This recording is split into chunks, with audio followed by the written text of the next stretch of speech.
Ciao l'ami! Pour arriver dans le Yukon, il nous faut remonter toute la Colombie-Britannique. Nous découvrons des paysages attendus et d'autres bien plus surprenants. Je te précise que toutes ces images qui ont été tournées pour la vidéo ont été prises au Canada et plus particulièrement dans la BC. On continue d'en prendre plein les yeux. On retrouve un autre équipage avec qui nous avons décidé de faire un bout de route ensemble. Mais qui cela peut-il bien être? Allez, installe-toi confortablement. En piste l'ami! Make life one long weekend, no need to pretend.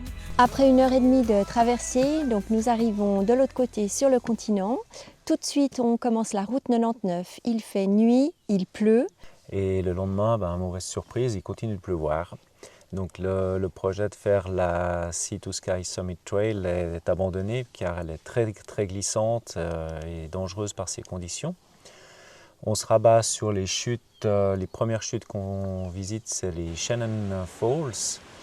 On prend le chemin touristique pour aller au pied parce que là aussi, on pourrait aller en dessus, mais le chemin est aussi chaotique et glissant, donc on ne s'aventure pas pour aller voir les chutes depuis dessus. Et puis ce qui est dommage, c'est que la route 99, c'est une route scénique qui, quand il fait beau, est magnifique.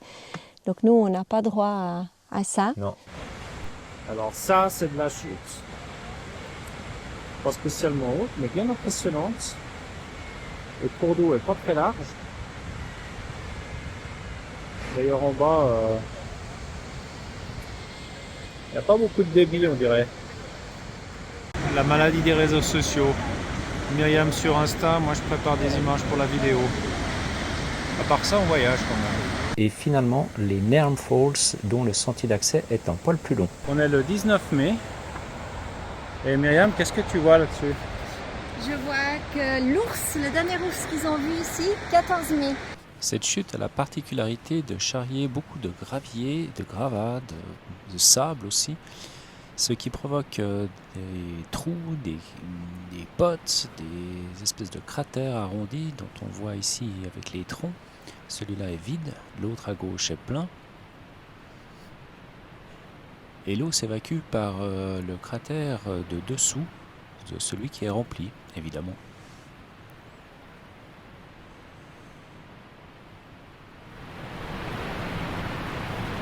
Le débit de cette chute est impressionnant, ce qui ne gâche rien au spectacle.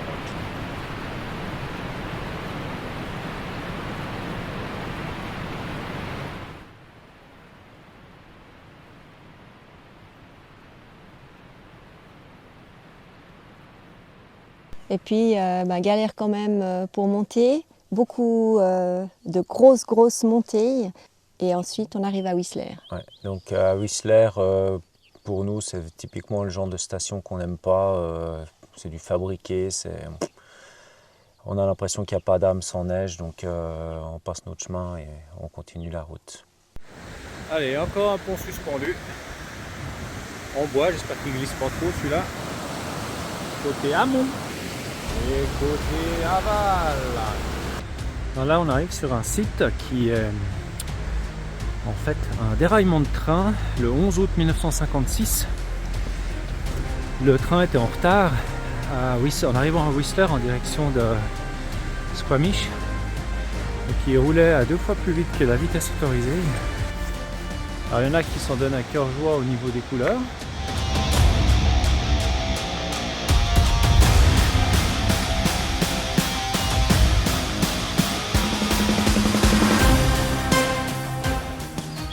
Retour à la quiétude de la forêt. Il est 9 h, nous reprenons la route et nous tombons sur ce bel ours noir.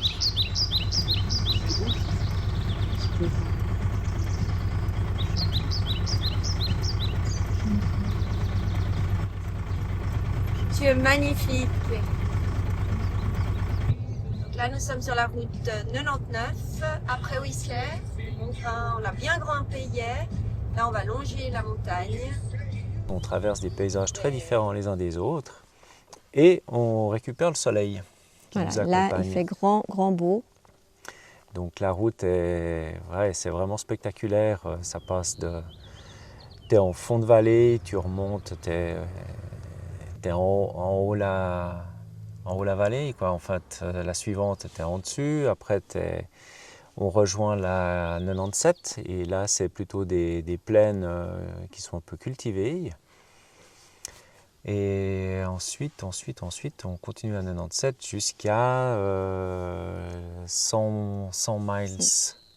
Ouais, c'est 100 Ouais, miles c'est ça. où on retrouve nos amis Sandrine et Alain de Sandales et Crampons que vous avez découvert dans une précédente vidéo. Pourquoi est-ce qu'on les retrouve là? C'est simplement qu'on a prévu de monter jusqu'en Alaska et de faire un bout de route ensemble. Donc c'était le point de chute de rendez-vous.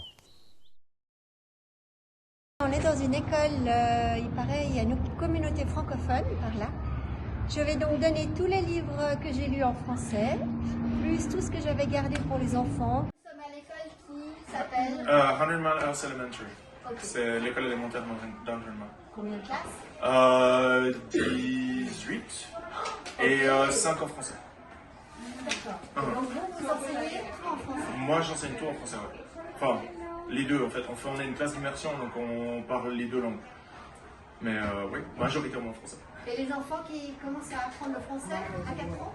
Ouais. Ok. Et après, donc ils sont bilingues? Ici l'école elle commence à 5, mais oui, c'est vrai. Donc ils commencent depuis le kindergarten et puis tout jusqu'à la 12e année à l'école secondaire. Et là, en français et en commun? Ouais. Une fois qu'ils arrivent à l'école secondaire, ils ont le choix. En fait. Et après, dans une communauté comme ici, quel est le pourcentage de gens qui Parlent français? Beaucoup de gens qui comprennent, moins qui parlent. Beaucoup qui ont perdu aussi, parce qu'il y a des gens qui viennent de parties francophones du Canada, et puis pas mal d'expatriés aussi. Donc nous, on est plusieurs familles de Suisses dans la région. On prend la route et sans les camions et les lignes jaunes, on pourrait se croire dans les Alpes.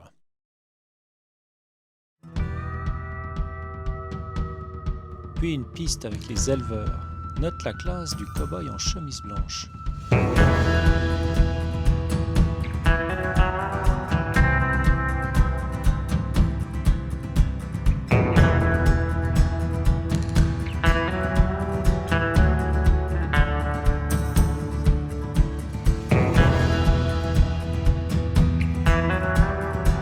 On découvre un nouvel endroit improbable, les dunes de sable de Farwell Canyon.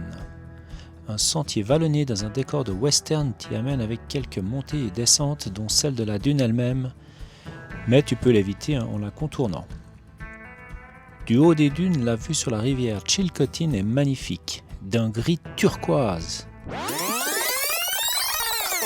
L'an passé, une érosion en amont a provoqué l'assèchement de la rivière et depuis la rupture de la digue formée, l'eau qui s'y écoule n'a pas la couleur annoncée sur le site de Williams Lake. Ça reste très beau quand même. Voilà, en haut de la dune. Le petit spot pour ce soir qui va bien aller. Regardez que si c'est beau là. Donc je rappelle qu'on est en Colombie-Britannique, hein. Un petit peu plus haut que Williams Lake.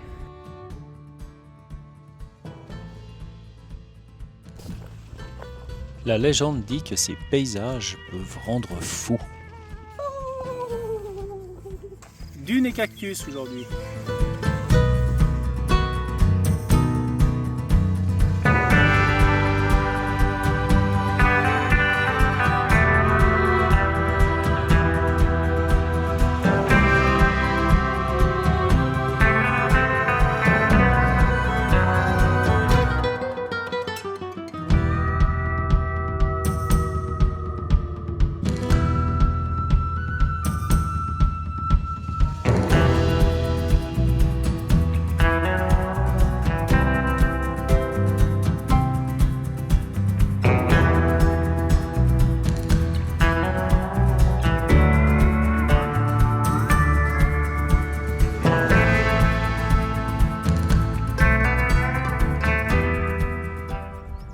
Je me trouve devant les pétroglyphes de Farwell Canyon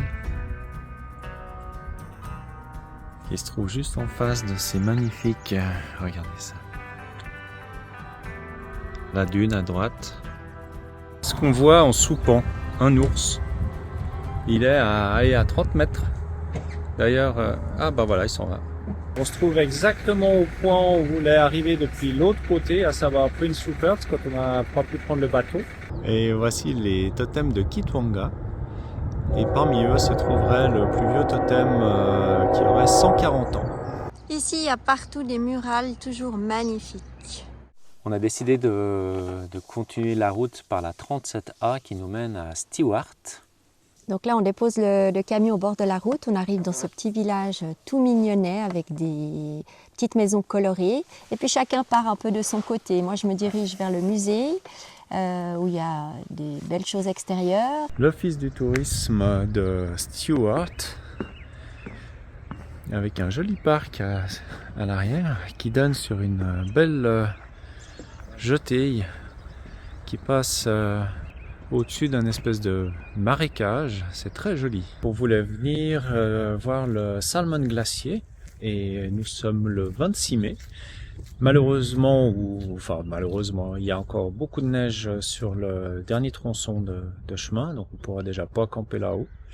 Et du coup, on ne pourra pas non plus accéder là où on voulait accéder pour voir les caves en bas du glacier. Donc ça sera sur le chemin du retour de l'Alaska. Voilà, encore un itinéraire modifié, mais cette fois non pas par un conseil ou quoi que ce soit, plutôt par une obligation. Sur le chemin du retour, on trouve un petit recreation site au bord d'un lac où on rencontre des Québécois, des Allemands. Donc on se rend compte que les voyageurs arrivent. Cet après-midi, c'est atelier bricolage pour les mecs. Donc, ils ont ramassé un bois flotté et Alex grave dessus, l'a mis en piste. Pourquoi je fais ça? Eh bien, vous le saurez Surprise! dans la vidéo du Yukon, parce que ça se passera dans le Yukon. Et pour l'instant, on parle de BC. Chaque fois qu'on rencontre un ours, on est très ému et on ne sait pas trop pourquoi cette bête nous attire comme ça. Par contre, quand il est debout, on se rend compte qu'on ne fait pas le poids. On arrive au Maeva Lake, où le lac est encore partiellement gelé. C'est trop beau. Alors un petit clin d'œil à Maë. Voilà. On a bien pensé à toi quand on était là-bas. Ça brillait de cristaux, c'était sympa ça.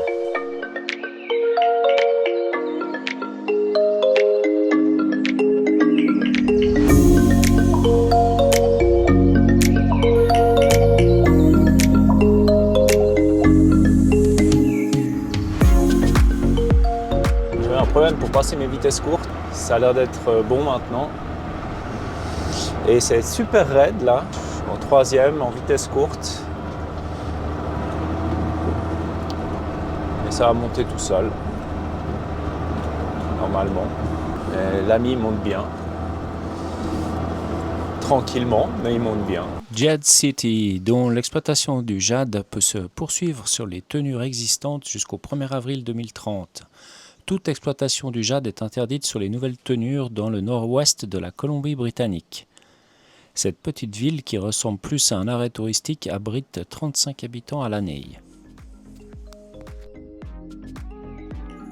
Oh là là là là là là! Oh, regardez ça! On arrive dans un spot de ouf! Mais c'est beau! Mais cette couleur! Oh, quelle chance on a! Oh, on va bien dormir!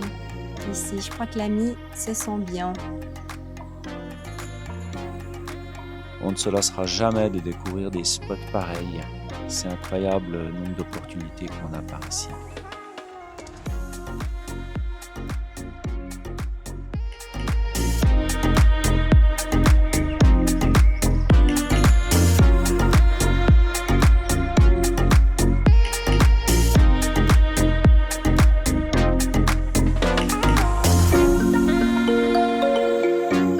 Alors ils viennent de changer Le panneau. le panneau là, il était très joli en bois avec plein de petits collants. Puis là on est parmi les... On est le deuxième en fait. Allez, on reste là-haut.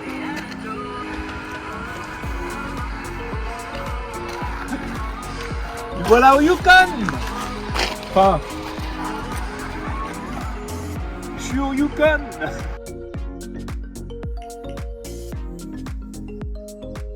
Il faut quand même faire un petit bilan de cette Colombie-Britannique, la Beautiful BC comme ils l'appellent, et qu'on approuve, hein.